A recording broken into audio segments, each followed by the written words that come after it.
Gracias, buenas noches y gracias por la invitación. Hoy en día, y en un país como el nuestro, donde existe tanta controversia y tanto conflicto sobre los recursos económicos con que se cuentan en el país para diferentes actividades, muchas veces se cuestiona realmente hasta qué punto la esterectomía o los procedimientos en general laparoscópicos son una necesidad, son un avance o son en realidad un lujo para nuestra población general. Creemos y estamos convencidos, quizás todos los que estamos hoy en la mesa como expositores, que la laparoscopía es ya no solo una ventaja quirúrgica, sino es una necesidad, ya que ese tipo de procedimientos nos van a permitir un abordaje menos agresivo para las pacientes, que van a conllevar además una recuperación más rápida, un consumo de medicamentos menor, un tiempo quirúrgico menor en algunos de los casos, y que eso por supuesto va a repercutir más adelante en cuestiones presupuestales a nivel nacional. Lamentablemente, y lo hemos visto, a nivel privado sigue siendo un procedimiento de lujo. Por suerte, a nivel institucional, ya existen diferentes hospitales que tienen este tipo de servicios y que están siendo cada vez más renombrados y cada vez con un acceso mucho mayor y con una capacitación mucho mayor del personal. Decía el doctor Anaya algo que es muy importante. Una de las cosas más importantes que tenemos que afrontarnos y que actualmente estamos tratando de lograr en México es que la gente, los ginecólogos o los especialistas se estén certificando en ese tipo de procedimientos. A mí todavía me tocó ver mucho de los inicios de la laparoscopía, en las cuales se iba aprendiendo en la marcha, enseñándose unos a otros, aprendiendo del ensayo-error, y gracias a Dios eso se ha ido minimizando. Y actualmente existen cursos muy serios con niveles de especialización que han permitido que la gente tenga mucha mejor capacidad para resolver este tipo de asuntos. Sin ahondar mayor en la historia que mencionaba ya el doctor Anaya, me voy a quedar con los últimos datos históricos. El doctor Freund en Alemania en 1878 es el primero que describe una esterectomía bajo una técnica reproducible y estandarizada. Para 1901, el doctor Kelling en Alemania empieza a generar los primeros intentos de cirugía laparoscópica. Ahora imaginen ese entorno, o sea, no había una fuente de luz que pudiera permitir una luz en una fibra óptica, era habitualmente con velas, candelas, con una luz ilimitada, con instrumentos bastante rudimentarios, con trócares de indización en muchas ocasiones inexistentes. Sin embargo, ya se empezaba a hacer el intento, porque ya desde hace más de un siglo se sabía que esta técnica iba a ofrecer una gran ventaja en el futuro. Para los 70s y 80s, el doctor Sam en Alemania empieza a generar propiamente cirugías de técnicas quirúrgicas laparoscópicas. Y para el 1989, mencionaba el doctor Reich, genera en Estados Unidos la primera esterectomía laparoscópica asistida por vía vaginal. Estamos hablando que estamos casi a 25 años de distancia. ¿Qué tanto hemos avanzado? ¿Qué tanto hemos logrado? Cuando hablamos de los diagnósticos que nos hacen decidir algún tipo de procedimiento estereotópico, vemos que en la mayor parte de los procedimientos la miomatosis uterina sigue siendo hoy por hoy quizás la razón más concurrida de realizar esterectomías en nuestros pacientes, casi sin importar la vía de resolución, excepto en la vía vaginal. La vía vaginal se sigue sabiendo que el motivo principal de histerectomía vaginal sigue siendo los problemas de estática pélvica. Entonces, como vemos, para vía vaginal siempre va a ser la principal indicación, aunque no se deja ya de lado otro tipo de diagnósticos. Antes se hablaba quizás del tamaño de las lesiones, que si eran miomas muy grandes, quizás no se podía hacer la extracción vaginal, y se ha visto con el paso del tiempo que esto se puede realizar con cierto entrenamiento específico. En general, las tasas de esterectomía a nivel tanto nacional como internacional han sido bastante consistentes en cuanto al rango de edades. Se maneja que las pacientes en la quinta década de la vida, entre los 40 y 49 años, son las pacientes que más son sometidas a este tipo de procedimientos. Y la indicación más frecuente de mujeres jóvenes entre los 35 o hasta los 54 años sigue siendo la miomatosis uterina. En Estados Unidos se ha notado incluso un incremento. En este cuadro se ve que en la década de los 90, prácticamente del 2000, el incremento del procedimiento quirúrgico se elevó de manera sumamente importante, del 0.3 hasta casi el 10% de procedimientos. Y esto es evidentemente mucho debido al recurso y a la facilidad de acceso. ¿Qué pasa con nosotros? ¿Qué pasa a nivel nacional? Como siempre padecemos en nuestro país de una casuística que sea confiable o que pudiéramos generalizar a nivel nacional, y a veces nos quedamos con tasas muy pequeñas de las ciudades grandes o de los hospitales grandes como somos nosotros, en el Nacional de Perinatología, hospitales de Guadalajara, Monterrey o algunas ciudades un poquito ya con un nivel de población mayor. Sin embargo, siguen siendo muy pocas. ¿Qué pasa en nuestro hospital? Bueno, 2007 a 2010 lo que vimos es que seguían manejando un alto porcentaje de cirugía abdominal. Esto tiene muchas razones de ser.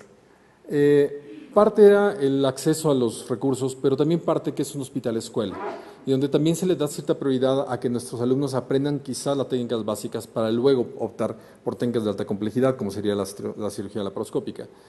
La cirugía vaginal sigue siendo una indicación totalmente válida para problemas de estática pélvica en el hospital. Sin embargo, cada vez vemos que nuestra cirugía laparoscópica total empieza a ganar fuerza. Se siguen realizando en un número realmente menor la cirugía supracervical, la esterectomía laparoscópica supracervical, ya más adelante platicaremos por qué, y cada vez ha caído más en desuso la esterectomía vaginal asistida por laparoscopía. Hemos visto con la mejora de los instrumentales laparoscópicos que la posibilidad y la calidad en la resolución del problema de la paciente por medio de una cirugía laparoscópica total o total laparoscópica es mucho mayor. En nuestro país, particularmente en el hospital, ¿cuáles son las indicaciones? Igual que a nivel internacional, la indicación primaria sigue siendo hemorragia uterina normal, ya sea por una miomatosis uterina, ya sea por una hiperplasia endometrial. Se acompañan o siguen en nivel de importancia el dolor pélvico crónico, los tumores anexiales, las lesiones intraepiteliales de alto grado a nivel del cérvix, o del cuello uterino. Este es un poquito lo que les decía. Lamentablemente las casuísticas en nuestro país siguen siendo pocas, y más cuando queremos comparar estudios de diferentes partes de la República. En ese estudio, comparado con nuestra casuística 2012 en el hospital, con 253 casos, lo que encontramos para poder compararlo fue un Instituto de Ginecología y Obstetricia de Jalisco, en donde solamente tienen 87 casos. Entonces, parecería en un momento dado que los rangos pudieran llegar a superarnos, pero a veces se diluye un poquito en el número. Por ejemplo, el peso uterino que nosotros manejamos en promedio eran úteros de aproximadamente 251 gramos, contra ellos que manejaban úteros bastante más considerables, 387 gramos. El tamaño, el largo del útero sobre 12.4 centímetros para 14.5 centímetros. Los tiempos quirúrgicos también tienen mucho que ver, evidentemente, con el volumen de pacientes que se manejan y la experiencia que se va teniendo en los hospitales. Nuestro tiempo quirúrgico promedio es aproximadamente 82 minutos. Veremos también más adelante que el tiempo promedio a nivel internacional de aproximadamente 102 minutos. Eso habla también de que en nuestro instituto tenemos un nivel quizás ya de una destreza ya ganada con los años. A nivel en Guadalajara, 123 minutos. En el caso de la hemorragia durante el procedimiento quirúrgico, ahí sí nos sangran un poco más, 225.39 mililitros contra 151 mililitros. Aquí quizás, como un poquito como excusa, aunque habría que estudiarlo más, también hay que considerar el tipo de pacientes que manejamos. Si en un instituto nacional, siempre son pacientes con una problemática particular extra. ¿Qué pasa con el sangrado? Y es aquí un punto interesante. ¿Qué tanto realmente le estamos ofreciendo a nuestras pacientes una mejoría en cuanto a sus eventos de sangrado transquirúrgico? Lo que hemos visto es que en la esterectomía total abdominal, o sea, la tradicional, la abierta, el volumen de sangrado sigue siendo la técnica quirúrgica que más sangrado genera. Mientras que la esterectomía total laparoscópica muestra una disminución ostensiblemente menor. Entonces, esto evidentemente es uno de los argumentos que más podemos utilizar promoviendo que este tipo de cirugía sigue siendo o es hoy por hoy una de las mejores alternativas. Más considerando que son pacientes que de por sí muchas veces vienen ya con padecimientos de anemia secundarios al padecimiento de origen, a la miomatosis uterina o a la hiperplasia endometrial, siempre es una ventaja que podemos ofrecerles esta ganancia en el ahorro de sangrado durante la cirugía. La histerectomía supracervical, sangrando un poco más, también porque depende de qué tanto se llegan a lesionar las arterias vaginales, a las arterias cervicales al procedimiento de la cirugía. La histerectomía vaginal asistida por la laparoscopía es un poco menor por la técnica, porque prácticamente es una técnica que se realiza por vía vaginal y solamente la sección de ligamentos y anexos se realiza por vía laparoscópica. Y así vamos viendo. ¿Qué pasa con los tiempos quirúrgicos promedios en histerectomías? Pues vemos nuevamente, la esterectomía total abdominal sigue siendo el procedimiento en México que más tiempo nos tardamos en realizar. Puede ser desde que simplemente la selección de la paciente que se mete a cirugía total abdominal es porque tiene un problema de miomatosis muy grande y que técnicamente eso automáticamente complica el procedimiento, como simplemente que efectivamente el abordaje laparoscópico ofrezca una mejor alternativa. Y lo vemos, finalmente el procedimiento vaginal sigue siendo, o el asistido vaginal sigue siendo un procedimiento de rápida resolución, sin embargo, va muy seguido de la mano de los otros procedimientos laparoscópicos. ¿Qué tenemos que tomar en consideración para elegir a nuestras pacientes? Y ese es uno de los puntos más importantes. Se debe tomar en cuenta el tamaño del útero con respecto a la cavidad abdominal y con respecto a la cavidad pélvica, lo que les platicaba inicialmente. Si queremos hacer una extracción vaginal y tenemos un útero con una miomatosis de 20-30 centímetros, muy probablemente va a ser un procedimiento que técnicamente va a tener sus complicaciones. Por el tipo de abordaje laparoscópico, en donde muchas veces la cámara principal se mete a través del ombligo, un mioma que esté colocado en la parte fúndica de gran tamaño también puede dificultar la técnica. Actualmente se manejan otro tipo de abordajes de la vía de cámara o que pueden ser laterales, sin embargo no es lo usual y habitualmente lo dejamos como una alternativa extra cuando el abordaje principal nos está costando trabajo. Evidentemente tomamos en cuenta los antecedentes quirúrgicos, pacientes que han sido operadas por otra serie de eventos, ya sea obstétricos, sea intestinales, sea apendicectomías complicadas, son pacientes que quizá la vía laparoscópica no sea la mejor opción dado el proceso o el riesgo de un proceso adherencial que complique la cirugía. Y eso evidentemente nos haga cambiar ya en el procedimiento de una técnica cerrada, como la estamos haciendo, a una cirugía abierta, lo cual se considera una complicación del evento. La paridad. Si nuestra paciente, y nosotros en el área de infertilidad lo vemos mucho, tenemos con mucha frecuencia pacientes que saben que doctor, tengo una miomatosis importante, pero no quiero quitarme el útero, y uno tiene que entrar en la discusión de hasta qué punto puede ser benéfico la miomectomía solamente vía laparoscópica o definitivamente ofrecerle a nuestros pacientes la histerectomía por el bien de su salud, más allá de la cuestión de fertilidad. Y sigue siendo, como lo ha sido toda la vida, desde el inicio de la medicina, la parte clínica una de las claves para la decisión de cualquier tipo de tratamiento y evidentemente de cualquier tipo de procedimiento quirúrgico. ¿Cómo está el útero? ¿Es un útero libre? ¿Es un útero fijo? ¿Es un útero de gran tamaño? ¿Está móvil? ¿Hay alguna patología agravante del evento? ¿Tiene una problema de estática pélvica genital? ¿Está obesa? Que también veremos más adelante que la obesidad, quizás el abordaje laparoscópico sea todavía una ventaja más para nuestras pacientes obesas, dado que evitamos sangrado y disminuimos riesgos de infección y disminuimos tiempos quirúrgicos. Entonces sigue siendo hoy, o incluso hoy toma todavía más importancia por ese tipo de padecimientos que vemos más frecuentemente en nuestro país. Hay que tomar en cuenta que nuestra paciente debe ser estudiada completamente. Tiene biopsia endometrial, hay que descartarle una neoplasia cervical, una neoplasia endometrial, citologías, hay alguna alteración de coagulación que nos aumente el riesgo quirúrgico, tiene un riesgo anestésico intrínseco, tiene un problema de cardiopatía, entonces todo esto tenemos que tomarlo en cuenta. Y también tenemos que ver qué le vamos a ofrecer a nuestra paciente, y es aquí donde la laparoscopía tiene muchísima importancia. La laparoscopía definitivamente le va a ofrecer a nuestra paciente una mejora en la calidad de vida inmediata, desde la recuperación en ese momento.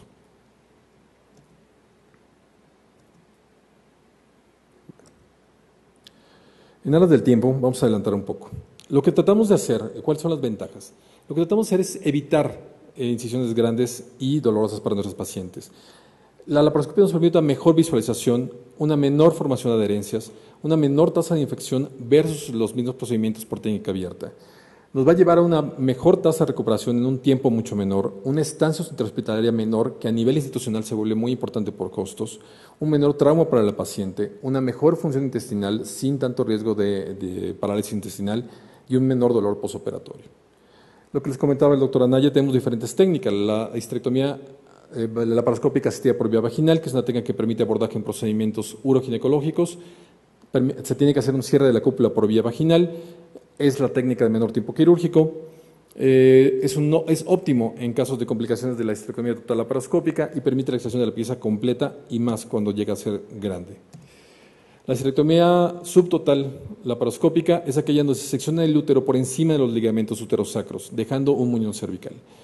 Esto permite, y es aquí donde entra la controversia, durante muchos años se ha dicho que al no seccionar los ligamentos uterosacros, la estática pélvica no se lesiona. Y esto genera también una mejor recuperación y que esto teóricamente mejora también a nivel de la vida sexual. Sin embargo, sigue siendo muy polémico si realmente mejora o definitivamente se requiere una histerectomía por vía total que podría ofrecerle a nuestra paciente una recuperación mucho menor y sin tanto riesgo. Y simplemente este es un esquema rápido de cómo se realizaría. Esto es lo que sería una histerectomía total laparoscópica, en la cual se seccionan los anexos, se dejan los ovarios y se extrae por vía vaginal la pieza, contra una supracervical en la cual se seccionan los anexos, pero se deja el nivel cervix y la extracción del útero es por un morcelador, que es un aparato que permite la destrucción intracavitaria del útero y se extrae, siempre lo he descrito como pequeñas salchichas. La colocación de los trócares en diferentes puntos, donde se elige cuáles son los puntos de mayor facilidad para el quirúrgico. Habitualmente son 3, es un punto a nivel del ombligo y 2 puntos anexos a nivel de las fosas ilíacas. Y el trócar del centro, el suprapúbico, ha quedado en desuso. Es muy importante para nosotros el material que se anexa al procedimiento laparoscópico, los movilizadores uterinos que permiten un sellado de la cavidad. Les pongo esta ilustración. Esto es quizás uno de los grandes avances que ha habido. Este sellado por medio de un globo a nivel vaginal permite, con mucha mejor medida, el procedimiento total laparoscópico. Termino aquí mi plática en aras del tiempo y les agradezco mucho.